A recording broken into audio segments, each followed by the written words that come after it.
Senior Counsel Martha Karua is officially banned from entering Uganda.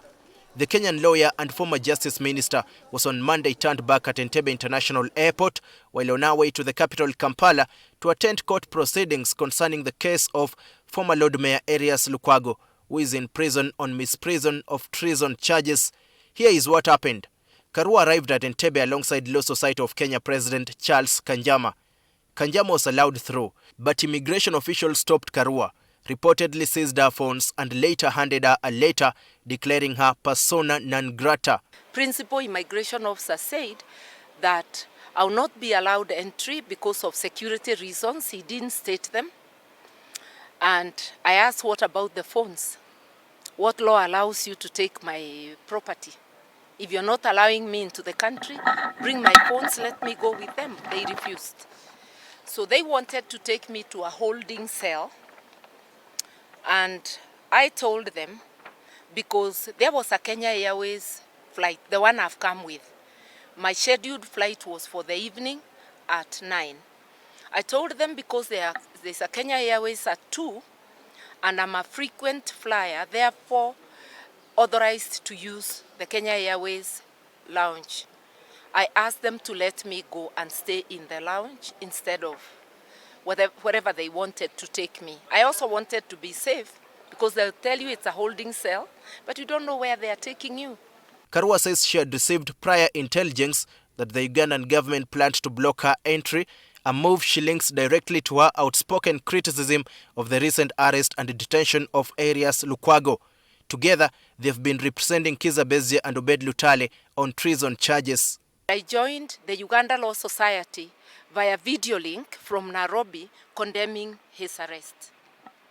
Following those statements and a space we held the same evening, Monday last week, I got a tip that I may be having a red alert at Entebbe. The defense is now weighing legal options, both locally and regionally, to challenge what they describe as a deliberate attempt to interfere with the right to legal representation.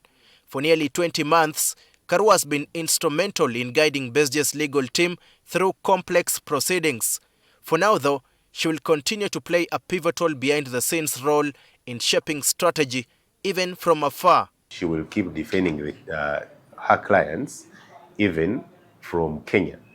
What, of course, we shall not consider is to put her virtually in court, because it will more or less amount to an abuse of the right to legal representation, because if she's in court on Zoom, yet she has not met the clients, because ordinarily, before she would come to court, she would come in Uganda, go to Ruzira, meet the clients, and come to court. Now, the clients cannot be put on Zoom with her in prison, unless, of course, court orders. So she shall only participate.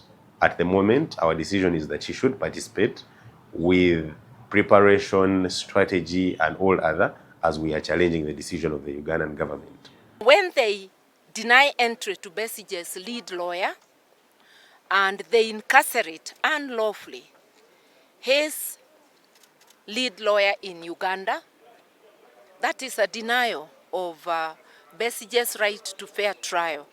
And like I wondered last week, I do not think that in those circumstances Besigye can get a fair trial in the courts of Uganda. Despite our repeated attempts, the Ugandan government has remained silent, offering no official explanation whether Karua's ban is linked directly to the Besigye or Lukwago cases or not.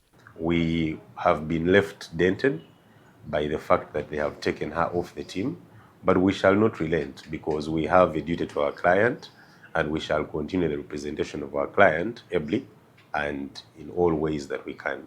I will consult with my colleagues and will sue, whether in Uganda, in the African court, because the East African court is no longer moving. This latest twist tests the boundaries of justice in Uganda. When key lawyers are locked out and voices of defense are silenced at the border, can a fair trial still be possible? Daniel Kibet, NTV.